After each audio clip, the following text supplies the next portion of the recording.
C'est en Formule 1 que Didier Pironi va connaître succès et popularité, après 6 ans passés sur les circuits. En 1982, avec Ferrari, il est en tête du championnat du monde. Quand j'ai parlé de motivation, j'ai parlé de votre deuxième place actuelle au championnat du monde, au classement provisoire du championnat du monde. Mais, personnellement, depuis le début de la saison, même depuis l'année dernière, chez Ferrari, je pensais que 80 était déjà une année de préparation pour une bonne saison 82. Donc quand je dis bonne saison, on pense au championnat du monde. Chez Ferrari, c'est la moindre des choses.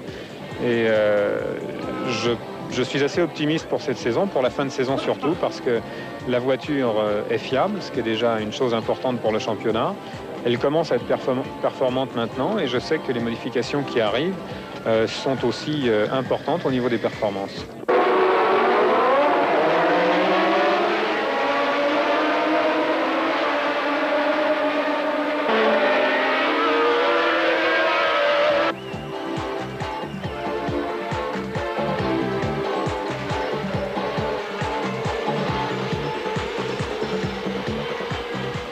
Ici, au Paul Ricard, vous êtes en tête du championnat du monde et on en a insisté au niveau du public. Didier Pironi, un véritable raz-de-marée autour de vous. Vous êtes vraiment là l'homme public avec un grand H, avec un grand P. Est-ce que ça vous surprend, ça vous gêne, vous aimez, vous n'aimez pas? Écoutez, je crois que si quelqu'un dans ma position vous disait qu'il n'aimait pas cette position, je crois que ce ne serait pas très sincère. Je suis ravi d'être où je suis ravi de voir que les gens m'accorde une certaine attention, une certaine importance. C'est toujours agréable, c'est humain. Ceci dit, au niveau de mon métier, ça ne change pas grand-chose parce que j'essaie de me concentrer sur mes problèmes techniques, mes problèmes de pilote et de mettre au point. Et jusqu'à maintenant, je crois que ça n'a pas du tout influé sur ma profession. Donc c'est le principal, le reste, c'est pas très grave. La carrière de Didier Pironi débute en 1973. Vainqueur du volant Elf face aux 500 candidats qui participent à ce concours, il a tout juste 21 ans. Cette victoire lui permettra d'obtenir un volant en Formule Renault et en 1975, il remporte le Grand Prix de Monaco. Par la suite, en 1978, il remporte les 24 heures du Mans aux côtés de Jean-Pierre Josso sur une Renault Alpine. Son ascension en Formule 1, Didier Pironi la connaîtra en 1978 avec l'écurie Ken Tyrrell au Grand Prix d'Argentine. Durant 2 années, il va courir sous les couleurs Tyrrell Cosworth. En 1980, il entre chez Ligier et obtient sa première victoire au Grand Prix de Belgique. 1981 et 1982, Didier Pironi arbore les couleurs d'une des écuries les plus prestigieuses en F1, Ferrari. Dans cette écurie, il connaîtra l'apogée de sa carrière. En 1982, il termine vice-champion du monde à quelques points de Keke Rosberg. Didier Pironi a connu 72 engagements en Grand Prix F1, 3 victoires, 4 pole positions et 5 records du Tour. Come sono arrivato a Pironi? Je suis arrivé à Pironi lors du dernier Grand Prix de Sao Paulo qui se courait sur le circuit d'Interlagos en 1980. Il courait alors pour Ligier. 1980, allora lui correva con Ligier. E quando ho visto questo giovane scatenato. Et quand j'ai vu ce jeune déchaîné dans une poursuite qui a duré plusieurs tours sur un circuit très compliqué, insidiosissimo. Quand j'ai vu comment il affrontait les virages en profondeur et avec quelle précision, con quale precisione ed ardimento, quella fu la ragione che mi indusse. J'ai décidé à la fin de la course de téléphoner à mon directeur sportif, l'ami Marco Piccinini, et je lui ai dit, je veux ce pilote. E dirgli, io voglio quel pilota. Alors, fu una specie di coup de foudre. Lei lo chiami coup de foudre, io lo chiamo sensazione. Vous l'appelez coup de foudre, moi je l'appelle sensation précise, agréable et même sage d'engager un pilote qui avait un grand avenir devant lui.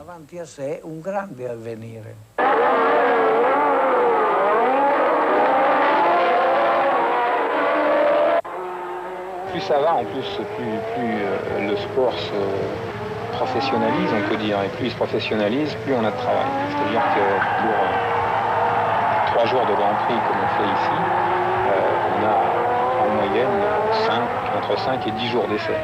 Ça veut dire 7-8 Grands Prix dans les mains pour un Grand Prix, 7-8 Grands Prix d'entraînement pour un Grand Prix. Donc c'est quelque chose d'énorme. C'était inimaginable il y a seulement 3 ou 4 ans.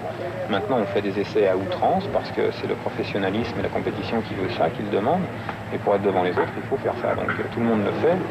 Et effectivement, c'est un côté du métier qui la fasse un petit peu, qui la fasse immerger de l'iceberg, si vous voulez. Mais effectivement, on se demande à quoi ça sert parce que tout le monde le fait de toute façon. Et plus on suivra dans l'escalade, plus ça ira dans ce sens-là, et le public ne le voit pas, ça. Donc c'est pas très intéressant au niveau du public, c'est sûr. Mais pour moi, c'est quelque chose d'intéressant parce que ça donne en plus aux pilotes la possibilité de s'exprimer sur d'autres problèmes que ceux du pilotage uniquement. Et je trouve que c'est un côté intéressant de notre métier. Ça fait de notre métier quelque chose de plus complet. Cette passion pour la vitesse, elle devient d'où, Didier? D'abord, j'ai pas vraiment la passion de la vitesse. J'ai la passion d'aller au bout des choses, d'aller d'abord au bout de moi-même et puis d'aller au bout de ce que j'utilise en général. Je veux dire que ce soit une voiture, un bateau, un avion, ou une boule de pétanque ou un caillou. J'essaye toujours de le lancer le plus loin possible ou de faire le plus de ricochets possible. C'est pas une passion de la vitesse, ni une griserie de la vitesse, parce que la vitesse intrinsèquement, je trouve pas ça très grisant, très intéressant. C'est la volonté d'aller à la limite des choses et à la limite de soi-même. Un champion, c'est avant tout quelqu'un qui a eu une énorme volonté pour aller au bout de lui-même, parce qu'on n'est pas champion sans aller au bout de soi-même, vu que je crois que les êtres ne sont pas suffisamment différents pour qu'il y en ait un qui soit beaucoup plus fort que les autres sans aller au bout de lui-même. Donc, pour ça, avoir une énorme volonté motivée par une énorme passion.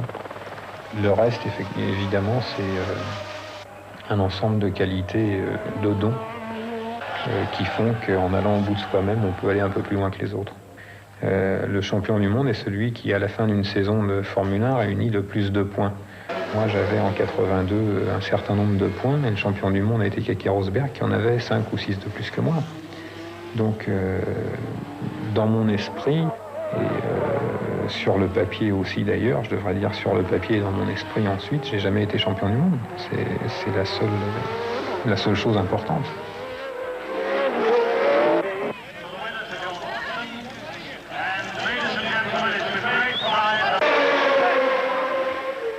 Mon métier, c'est exactement l'antithèse de la violence, c'est exactement le contraire. Je crois que si on est violent, dans le sens physique du terme, d'abord on ne peut pas être un bon pilote. Si on est violent intellectuellement, on ne peut ni être un bon pilote, ni être un bon technicien, ni être un bon mécanicien, ni bon manuel, ni quoi que ce soit. Je crois qu'une des premières qualités, et en tout cas un des points communs à tous les gens qui font ce métier, qui est un métier de précision, qui est un métier de concentration, c'est justement un grand calme et une grande sérénité dans la tête, parce que pour conduire et pour que ce soit les événements, ou que ce soit une voiture, ou que ce soit n'importe quoi, à grande vitesse et face au danger et à la limite, il faut avoir la faculté de pouvoir affronter, de pouvoir vivre les événements au ralenti, c'est-à-dire être intensément conscient. Et si vous voulez, pour imager un petit peu ça, je crois que lorsque on a l'impression d'aller très vite, en tout cas pour aller très vite, il faut avoir l'impression d'être très lent, c'est-à-dire il faut voir chaque centimètre de la piste, chaque centimètre du virage, et c'est à ce moment-là qu'on est le plus efficace.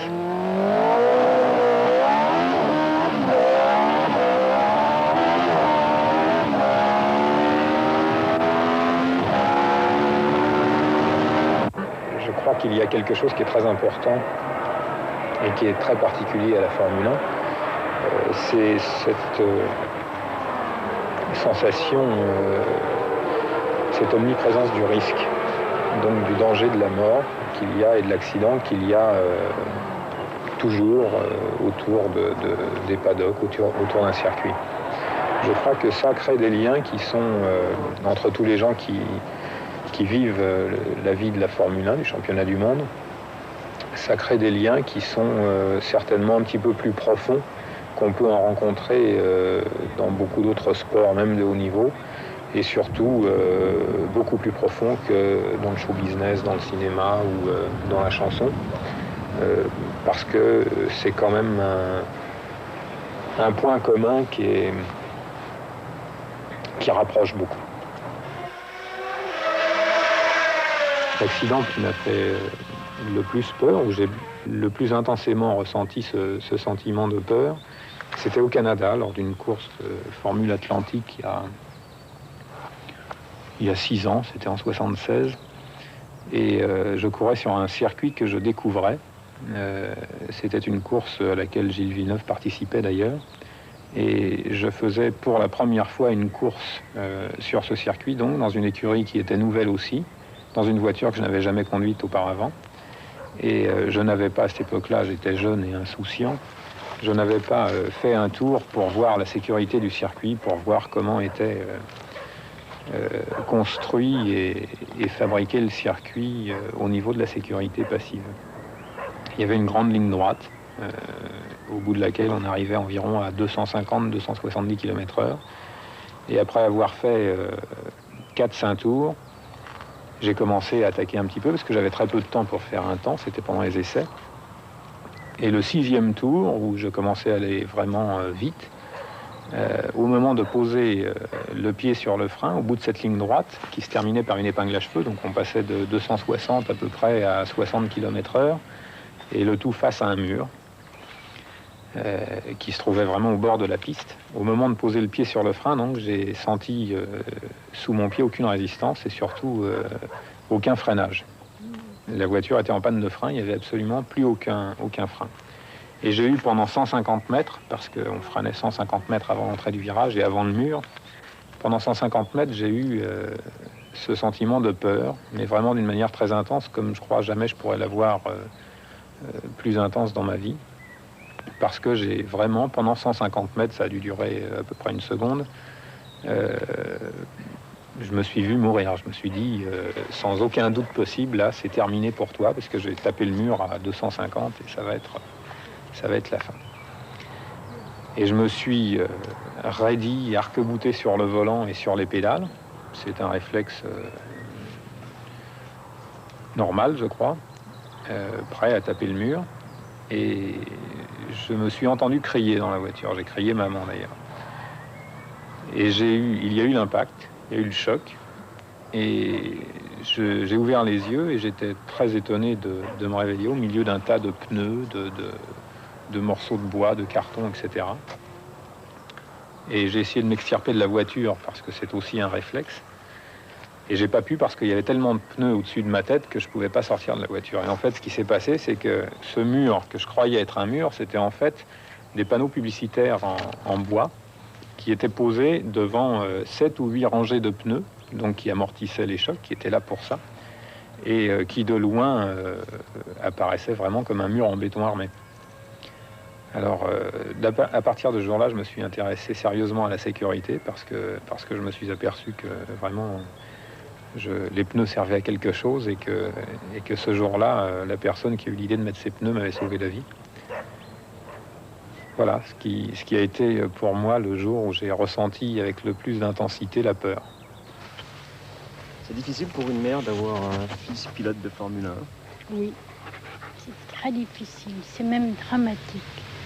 Je crois qu'on peut comparer pour une mère comme avoir un fils au front pendant la guerre. Durant toute sa carrière, Didier Pironi a beaucoup œuvré pour la sécurité des pilotes de Formule 1. Souvent en désaccord avec la FISA et la FOCA, il se battra pour que l'identité et la liberté des pilotes soient respectées. En 1982, à Kyalami, au Grand Prix d'Afrique du Sud, avec d'autres pilotes, il sera l'un des principaux meneurs d'une grève qui devait secouer très sérieusement le monde de la Formule 1. Didier retourne au circuit et discute avec M. Balestre et M. Eccleston. Et quand on a trouvé une solution et qu'il revient avec la solution, on retourne au circuit faire nos essais. Ce que demandent les pilotes, c'est d'avoir plus de sécurité pour se faire réduire la vitesse en virage, parce que c'est surtout là que le problème se trouve. Je dirais même, ce n'est même que là que le problème se trouve. Tous les circuits aujourd'hui, même le circuit du Ricard, du Castellet, est complètement dépassé par la vitesse des voitures en virage, donc c'est là-dessus qu'il faut travailler. Et évidemment, je ne pense pas qu'en particulier de travailler sur la puissance des moteurs, ça apporte quoi que ce soit ce problème-là. Ma réaction est quand même de dire qu'on n'apporte peut-être pas assez d'attention aux demandes des pilotes, c'est certain, surtout au niveau de la sécurité. Rien n'a été fait par exemple sur ce circuit. Depuis 2 ans, nous avons couru et je trouve que ça aussi c'est un peu regrettable. On ne joue pas une pièce de théâtre sans les acteurs, et les acteurs, c'est les pilotes de Formule 1 qui quand même risquent leur vie. Et de ce côté-là, je pense que peut-être on aurait pu faire plus attention et apporter plus de crédit à leurs demandes. Vous n'avez pas surestimé votre rôle, vous, pilote? Je ne pense pas. Notre rôle, on n'a pas surestimé ou pas notre rôle. On a pris certaines décisions, certains risques, parce qu'il y a certaines choses auxquelles on tient, en particulier la liberté sur beaucoup de points. Et depuis 3 ans en Formule 1, à chaque fois qu'on a demandé quelque chose, on a eu soit le contraire, soit rien du tout. Il est bien évident que pour participer à une course, il faut être en possession d'une licence et que donc automatiquement, dans les conventions qui ont été établies, les pilotes ont leur licence pour participer au Grand Prix. Après 2 journées de négociations, les pilotes en accord avec les organisateurs prendront le départ du Grand Prix d'Afrique du Sud. Pour une fois, ils avaient réussi à marquer des points avant la course sur le tapis vert. Alors qu'ils dominaient le championnat du monde avec une confortable avance de 9 points, Didier Pironi allait connaître un destin tragique. C'était le 7 août 1982 à Hockenheim, au cours des essais du Grand Prix d'Allemagne. Un terrible accident survenu à plus de 270 km/h stoppera la vie professionnelle de Didier Pironi en Formule 1 et l'éloignera à jamais du titre de champion du monde.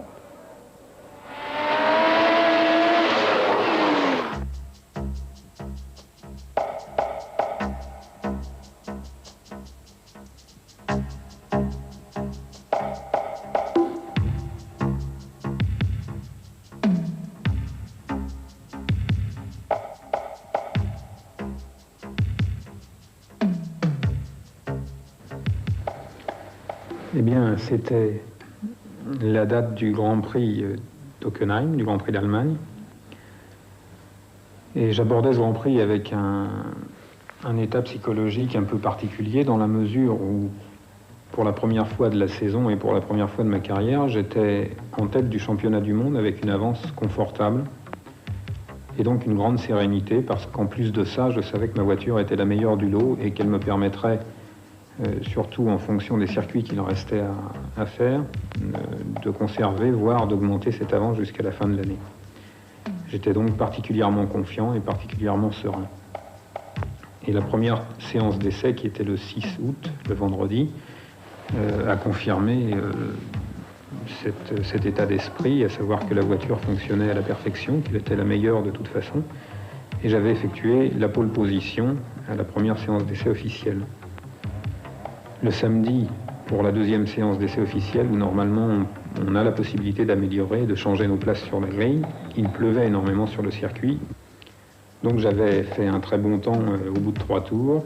Et le 4e tour sur cette piste, nous étions que quelques pilotes à tourner, 4 ou 5 maximum. Et le 4e tour, pendant lequel j'avais décidé de m'arrêter au stand parce que mon essai était terminé, je me suis retrouvé derrière une autre voiture qui était celle de Derek Daly. Et pour ne pas le gêner, parce que lui était dans un tour d'essai, dans un tour rapide, je suis resté derrière lui. Et dans la dernière ligne droite du circuit, donc la dernière ligne droite que je devais parcourir pour cet essai, Derek Daly, qui était sur la trajectoire, donc sur la partie gauche de la piste, et à cet endroit-là, approximativement à 300, 310, 320 km/h, s'est brutalement déporté sur la droite. Moi, j'étais, disons, 2 mètres derrière lui. Et à ce moment-là, j'ai eu le temps de penser un très court instant, une fraction de seconde, qu'il me laissait passer, qu'il m'avait vu et qu'il me laissait passer pour ne pas me gêner. Et la fraction de seconde suivante, j'ai eu le temps d'apercevoir l'aileron arrière de la Renault d'Alain Prost. Et j'ai pas eu le temps de réagir pour éviter sa voiture, j'ai juste esquissé un coup de volant sur la droite, mais pas suffisamment pour l'éviter, et mon pneu avant gauche a heurté sa roue arrière droite, et avec l'effet d'engrenage qu'ont les roues les unes sur les autres parce qu'elles ne sont pas protégées sur les Formule 1, ma voiture s'est envolée, et comme c'était en 82 et à l'époque des jupes et de l'effet de sol, les Formule 1 à cette époque-là, quand elles avaient une certaine incidence dans l'air, se comportaient exactement comme un planeur, c'est-à-dire qu'elles sont portées par l'air et qu'avec la vitesse, elles montent. Et j'ai très présent à l'esprit ce que j'ai ressenti à ce moment-là, à savoir que j'étais dans un planeur incontrôlable. Et la voiture est montée très haut. Je me souviens avoir vu la cime des sapins d'Hockenheim, de la forêt d'Hockenheim, qui sont très hauts à cet endroit-là. J'ai senti ma voiture décrocher dans l'air, c'est-à-dire piquer du nez pour piquer vers le sol. Et le temps, mais à peine le temps, de me dire que j'allais me faire mal. Et puis l'instant d'après, je me suis vu par terre avec un tas de ferraille devant moi. Et ma première pensée à ce moment-là était de dire c'est vraiment très dommage parce que ma voiture marchait pratiquement à la perfection. Et pour la séance d'essai de cet après-midi et puis pour la course demain surtout, je vais certainement être obligé d'utiliser ma voiture de réserve, mon mulet. Et c'est dommage, un accident aussi bête, c'est dommage de compromettre un tant soit peu les chances de victoire. Et puis, au fur et à mesure que le temps passait, au fur et à mesure que la douleur physique grandissait, je me suis aperçu que non seulement je ne pourrais pas faire la séance d'essai de l'après-midi, mais peut-être pas la course du lendemain. Je me suis aperçu de ça d'une manière très concrète, lorsque, dans un geste qui est pratiquement machinal, j'ai voulu dégrafer mon casque. J'ai fait le geste de porter mes deux mains sur mon casque. Vous savez que les casques ont des pressions là pour dégrafer les coquilles. Et je sentais bien mon casque sur la main droite, mais pas du tout sur ma main gauche. Et à ce moment-là, j'ai baissé ma tête et j'ai vu dans le fond de la coque ma main gauche.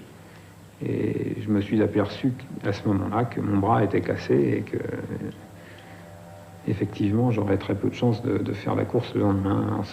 Et à partir de là, ça a été... mon inquiétude n'a fait qu'augmenter et puis j'ai réalisé petit à petit que c'était beaucoup plus grave que je l'avais pensé dans les premières secondes après l'accident. Et puis ensuite, il y a eu des moments de plus en plus difficiles, évidemment, parce qu'il a été question de m'amputer dans la voiture. Ensuite, au fur et à mesure que l'horizon s'éclaircissait dans mes yeux, parce que j'avais la vue un peu brouillée tout de suite après le choc, j'ai vu les os de ma jambe droite, après ceux de ma jambe gauche à l'air. J'ai réalisé que c'était les miens, parce que tout ça se fait très lentement. Et quand il a été question, quand j'ai entendu dire par les médecins anglais autour de moi qu'on allait m'amputer, j'ai eu un instinct de conservation qui m'a fait dire non, ne me coupez pas la jambe, essayez encore de me sortir de la voiture, parce que le problème était d'essayer de me libérer de la carcasse de la voiture. Et ensuite, à l'hôpital, on m'a fait les piqûres qu'il fallait contre la douleur et puis pour me calmer. Voici donc la radiographie de la jambe droite de Didier, prise immédiatement après l'accident. Même pour quelqu'un qui n'est pas spécialiste en orthopédie ou en traumatologie, je crois que la fracture est assez évidente. Ce que l'on peut remarquer, c'est que le squelette de l'arrière-pied, l'astragale, le calcanéum, est intact. Par contre, les 15 derniers centimètres des deux os de la jambe sont plurifracturés.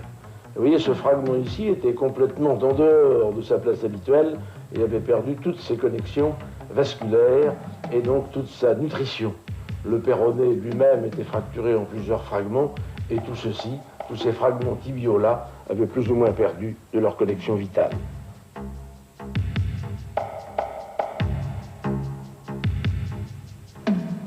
Voilà maintenant les radiographies qui font suite à l'acte chirurgical d'urgence réalisé par les chirurgiens de l'hôpital d'Heidelberg.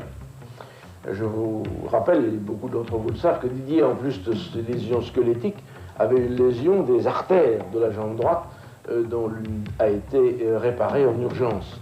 Et pour bien réaliser cette réparation artérielle, les chirurgiens allemands avaient dû réaliser un montage par un fixateur externe. Donc vous apercevez ici les deux fiches qui traversent le tibia en haut, l'astragale et le calcanéum en bas. Et grâce à ce montage, ils ont pu avoir les possibilités de réparer les artères. Et ensuite, ils ont aligné le squelette tibial avec cette grande plaque. Les inconvénients de ce montage qui a été réalisé, je le répète, dans l'atmosphère d'urgence, sont que les deux fiches, ici, traversent l'une l'astragale, l'autre le calcanéum. Et que si on est obligé de laisser en place ces fiches pendant plusieurs mois, la fonction de l'arrière-pied, c'est-à-dire de l'articulation sous-astragalienne, celle qui autorise la bascule du calcanéum, de l'os du talon, eh bien, devient impossible. Et pour un pilote de Formule 1, car dès le début, tel a été notre but, de remettre Didier dans une voiture de Formule 1, si on lui condamne l'articulation de l'arrière-pied, il n'est plus possible de conduire une Formule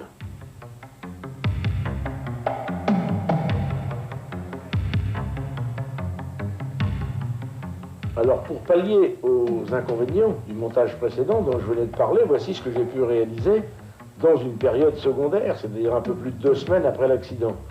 Le péroné a été réaligné et les deux fractures du péroné montées par des petites plaques.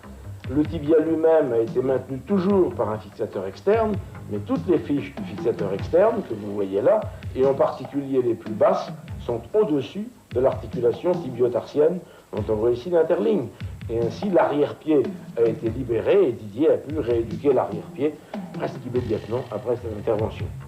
Même après ce montage, ce qui frappe, c'est qu'à la partie moyenne de la jambe, il y a une grosse perte de substance osseuse. Et c'est cette perte de substance osseuse qu'il nous faudra reconstruire, qui a posé tous les problèmes que Didier a connus.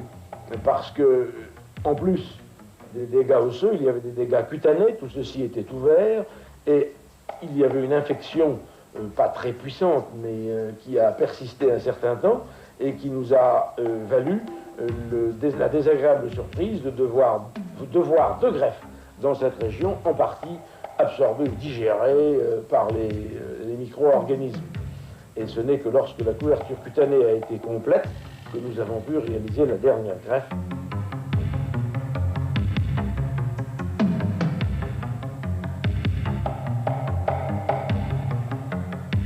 Voilà maintenant l'état actuel du squelette de la jambe de Didier. Si vous vous rappelez les radios précédentes, dans toute cette zone où nous avions une grosse perte de substance osseuse, eh bien, les dernières greffes que nous avons pratiquées ont rempli leur rôle, et maintenant Didier a un squelette continu depuis la tibio-tarsienne jusqu'au haut de la jambe. Et le péroné, qui a été soudé au tibia dans un stade chirurgical précédent, eh bien, tout ceci constitue un squelette qui est parfaitement solide et permet à Didier autorise Didier à le soumettre à des efforts dont il est seul juge. Ouais, vous savez, ce qui s'est passé le 7 août 82 pour moi, c'est ce qu'on appelle un accident. C'est un accident qui fait partie des risques de mon métier et que j'ai complètement accepté en tant que tel. Et pour lequel, en plus, je crois pouvoir dire, j'étais complètement préparé. J'étais complètement préparé parce que je l'avais vécu déjà à travers des amis, à travers Gilles Villeneuve, à travers Patrick Depailler, à travers Jean-Pierre Jabouille, à travers Paletti, à travers beaucoup d'autres, à travers Thierry Gazzoni. Et je n'ai jamais, depuis fort longtemps, étant dans ce métier, pensé que l'accident ne pouvait pas m'arriver à moi un jour. Donc j'étais tout à fait, absolument préparé à cet accident. Et le jour où il m'est arrivé, je n'ai eu aucune aigreur, aucune agressivité vis-à-vis de qui que ce soit, ni vis-à-vis de mon métier, ni rien. Pour moi, il m'est arrivé ce jour-là un accident de course, comme il en est arrivé à très nombreux autres pilotes, et comme il en arrivera encore, malheureusement. J'ai vu la longueur du combat.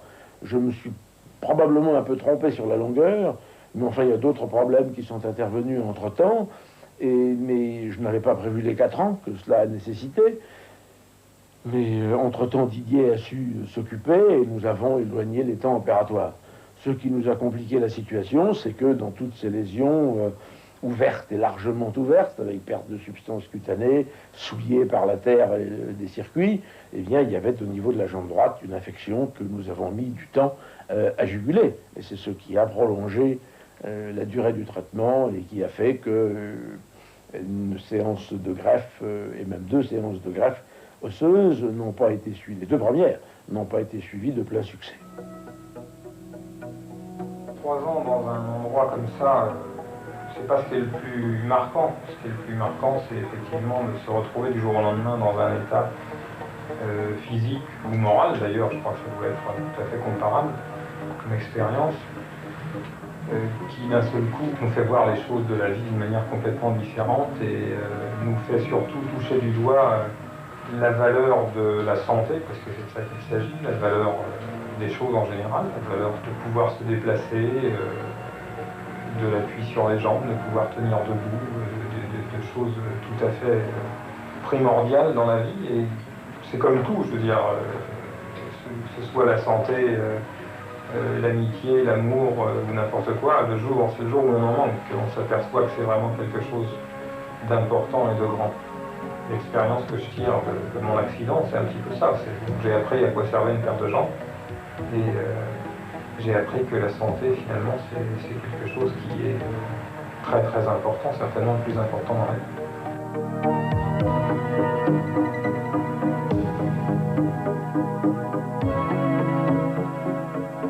La souffrance physique, j'ai souffert, je peux dire physiquement, mais ça s'oublie immédiatement.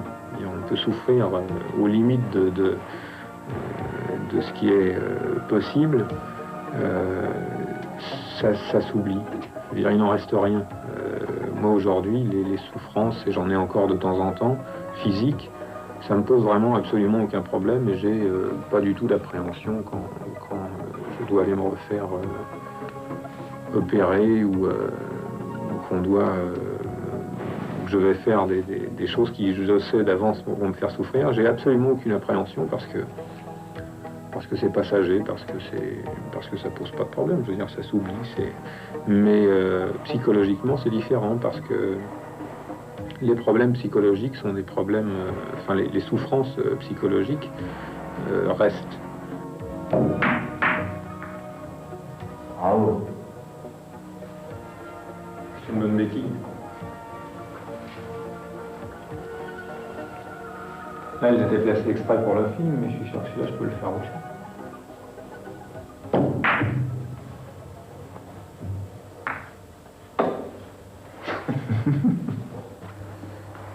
Je ne suis pas du tout superstitieux et la mort, pour moi, c'est la fin de la vie, ni plus ni moins. C'est irréversiblement... la conclusion de tout être humain et de toute vie d'ailleurs, qu'elle soit végétale, animale ou humaine ou quoi que ce soit d'autre. Pour moi, non, je ne crois pas du tout au destin. Je pense que si on veut se donner la mort là maintenant tout de suite, on peut très bien le faire sans que pour autant le destin ait une influence quelconque là-dedans. Si on veut vivre prudemment, on y arrive. Si on veut vivre sainement, on y arrive aussi. Et je crois que tout ça contribue à prolonger plus ou moins la vie. Mais non, j'ai pas vraiment de... J'ai pas, comment dire, de grande crainte face à la mort. J'ai une grande appréhension parce que j'aime beaucoup la vie. Et que tout ce qui pourrait m'enlever les plaisirs de la vie, j'essaye de l'éviter. Donc en particulier la mort, mais la mort en tant que telle ne m'effraie pas. Je veux dire, ça ne doit pas être un moment très, très difficile à passer. Les moments les plus difficiles sont ceux qu'on vit. Vous n'êtes pas fataliste du tout? Non, d'aucune manière.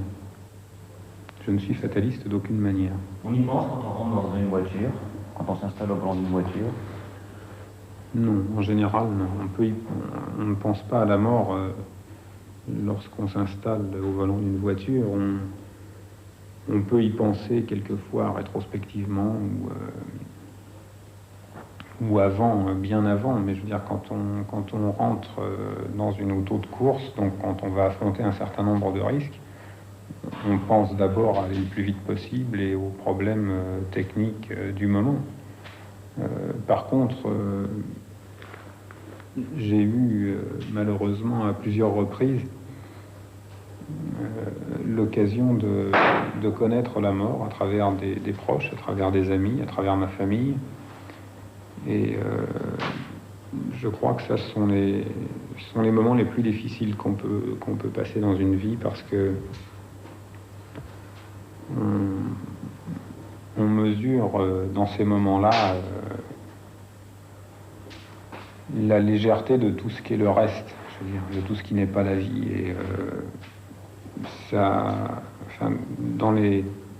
dans la plupart des cas dans lesquels je les ai vécus, moi, c'est tellement surprenant et tellement soudain que vraiment ce sont des moments inoubliables, je dirais. Et je crois que la mort, je l'ai vécue à travers d'autres gens d'une manière beaucoup plus difficile que je pourrais vivre la mienne, forcément, puisque la mienne, ça sera a priori pas un problème pour moi. Didier Pironi, ces années de repos forcé qui viennent de s'écouler, en dehors des impératifs médicaux qui vous ont cloué au lit et au repos, comment les avez-vous vécus au sens du quotidien? Je les ai vécus de manière très diverse depuis le premier jour après mon accident à maintenant. Très diverse et physiquement et psychologiquement, puisque mon état s'est heureusement largement amélioré. J'arrive à mener aujourd'hui une vie pratiquement normale, enfin en tout cas normale par rapport à ce qu'elle était avant, par rapport à ce que ma vie était avant. Donc physiquement, ça a évolué depuis l'immobilité complète dans un lit à une vie normale aujourd'hui. Ça a évolué très lentement, on peut dire, parce que j'ai vécu tous les stades possibles qu'un être humain peut vivre physiquement, c'est-à-dire je suis passé de l'immobilité complète dans un lit à la chaise roulante pendant de longs mois, après 2 béquilles, donc une mobilité très restreinte. Et puis après, l'évolution a voulu que je me déplace à peu près normalement. Mais psychologiquement, c'est ce qui est le plus important, parce que c'est ce qui laisse le plus de séquelles, c'est en tout cas ce qui pose le plus de problèmes, parce que tous les problèmes physiques peuvent se résoudre d'une manière ou d'une autre. Psychologiquement, ça a été très dur pour moi après les premiers jours, après mon accident, très dur parce qu'il y avait un doute. Je ne connaissais pas du tout ce qu'allait être la suite des événements. Et quand le doute concerne l'amputation possible, c'est toujours très difficile psychologiquement, et je crois pour des sportifs particulièrement, parce qu'il est bien évident qu'on fait un usage de notre corps qui est beaucoup plus intense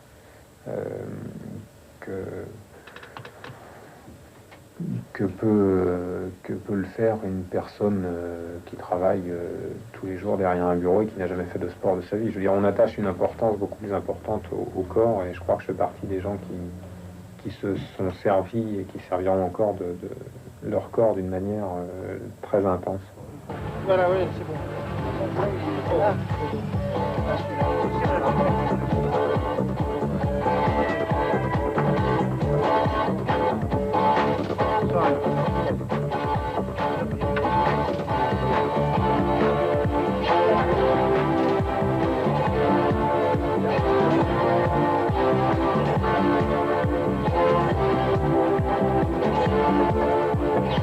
Le 28 août 1986, Didier Pironi atteignait son but, remonter dans une Formule 1. Guy Ligier et Gérard Larousse mettaient à sa disposition une Formule 1 pour des essais privés, des essais permettant à Didier de tester sa condition physique et morale après 4 ans d'arrêt, loin des circuits automobiles. En principe, pas trop. Là, elle ne devrait pas se rallonger plus avec cette partie-là.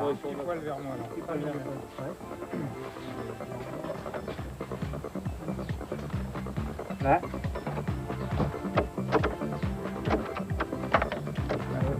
prends 1000 sur la semaine, là, j'ai vu. Embrayage, c'est bien. Je te bloque les contre-écrous et je te mets les boutées. Juste pour voir si c'est bon.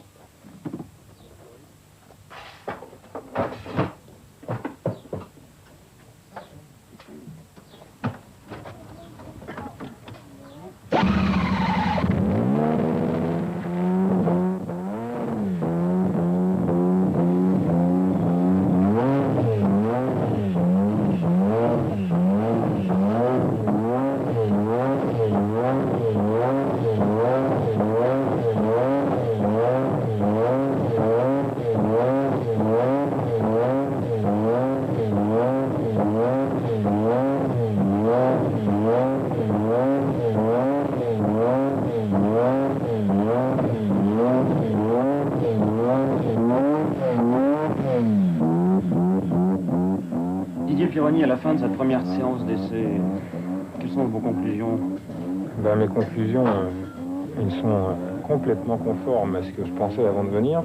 Et s'il y a une tendance, c'est qu'elles sont un petit peu plus positives que ce que je pensais avant d'attaquer cette séance d'essai. Ça veut dire que personnellement, physiquement, je ne pense pas avoir de handicap, aucun. Psychologiquement, je suis dans un état d'esprit tout à fait agressif et qui se rapporte un petit peu à l'état d'esprit que j'avais quand j'ai commencé à faire de la Formule Renault. Ça veut dire que j'ai une très grande motivation, j'ai absolument pas la lassitude de ce métier, et pour cause, ça fait 4 ans que j'y suis pas. Et malgré tout, j'ai quand même l'expérience derrière moi. Donc je crois que ma conclusion de cette séance d'essai, en dehors du fait que j'ai de la préparation à faire, physique, musculaire, etc., je le savais, est tout à fait positive. Psychologiquement, il n'y a aucune... Cette cassure de 4 ans ne vous pose aucun problème particulier? Si, elle me pose un problème, celui de me raisonner à ne pas attaquer trop, parce que j'aurais envie d'aller beaucoup plus vite que je ne vais. Et en fait, je dois me raisonner parce que Ligier a eu l'extrême générosité de me faire tourner dans cette voiture. C'est quelque chose de très appréciable, qui coûte très cher.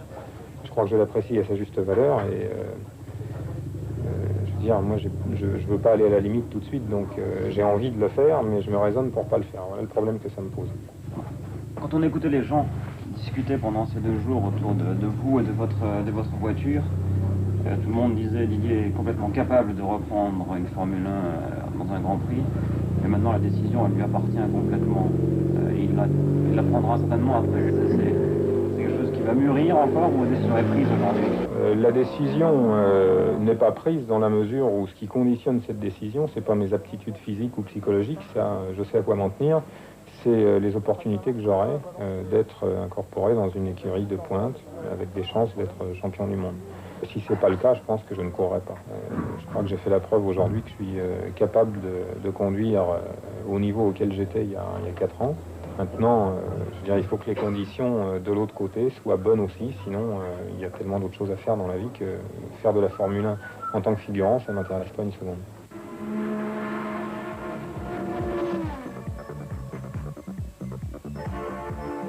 Didier Pironi ne reprendra pas la compétition en Formule 1. Aucun des contrats qu'on lui propose pour courir la saison 87 ne lui donne satisfaction pour atteindre son objectif. Sa carrière professionnelle ne s'arrêtera pas là pour autant. Sa recherche de la perfection technique l'avait conduit depuis plusieurs années, et le grand public ne le savait pas, à se passionner pour le motonautisme à Saint-Tropez. Activité qui, dès 86, va le ramener dans le monde de la course.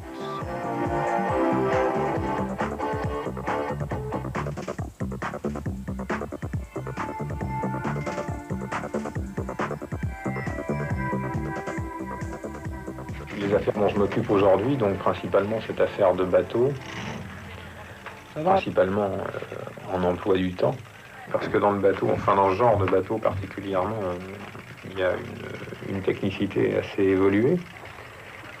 Bêtes de course et compétition aussi, parce que ce sont principalement des bateaux de course, et que de toute façon dans mes projets j'ai l'intention de monter une écurie de course de bateaux offshore pour faire le championnat du monde. Donc c'est sûr que c'est toujours le même état d'esprit, hein, c'est toujours la même approche sportive, compétition et technicité de pointe, etc., etc.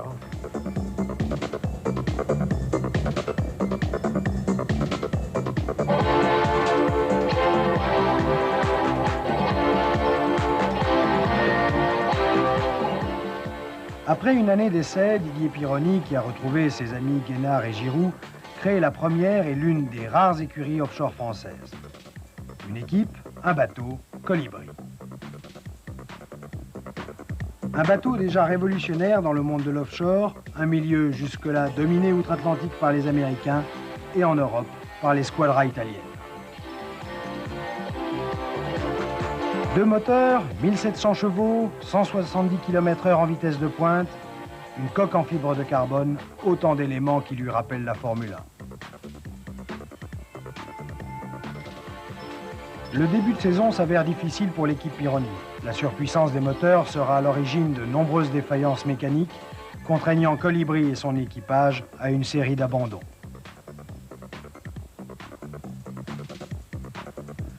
Recherche, mise au point, rigueur, ténacité.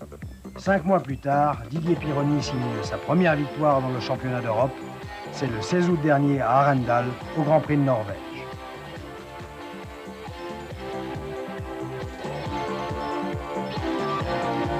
L'espoir renaît, toujours à plus de 150 à l'heure.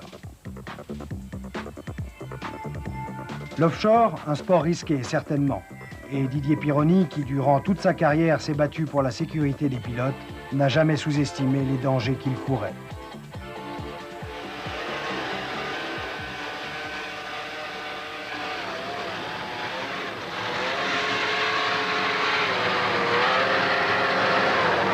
Un sport dangereux, d'autant plus dangereux qu'il n'était pas jusqu'à maintenant, en tout cas, le fait uniquement de professionnels, à savoir que des artisans pouvaient, et peuvent encore d'ailleurs, construire des bateaux ou s'acheter des bateaux qui ne sont à la base pas du tout faits pour ce genre d'exercice et se présenter au départ de course très difficile au point de vue état de la mer et au point de vue vitesse, au point de vue niveau général.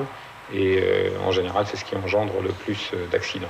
En fait, le plus dangereux dans le offshore, c'est l'incompétence et le peu d'aptitude qu'ont certains équipages à affronter les éléments, parce que la mer est un élément avec lequel il ne faut pas jouer et qui doit être réservé vraiment à des gens qui font ça d'une façon, disons, suivie, professionnelle et sérieuse. Enfin, je veux dire, réservé certainement pas, mais en tout cas en course, pour gagner, ça ne doit être le fait que d'être plus professionnel.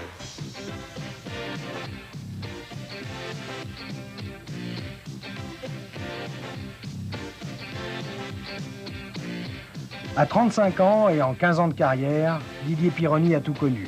Succès, honneur, estime et argent. Non sans courage. La preuve, son ambition ne s'arrête pas là. Le titre mondial qui se dispute chaque année aux États-Unis est l'objectif de son équipe pour les années à venir. C'est là son besoin constant d'aller au bout de lui-même, de toucher les frontières de l'impossible.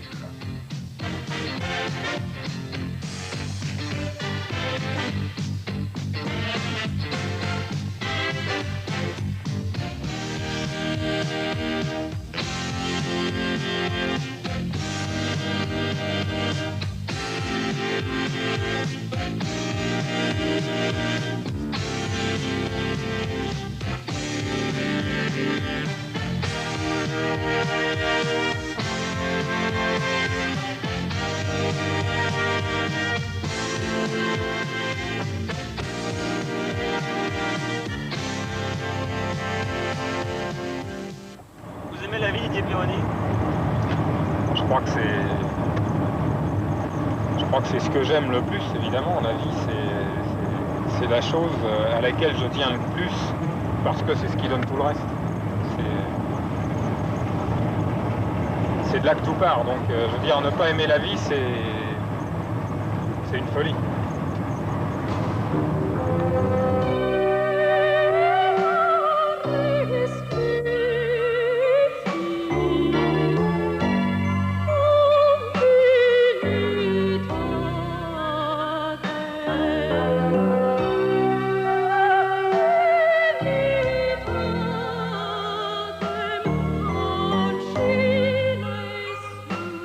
Thank you.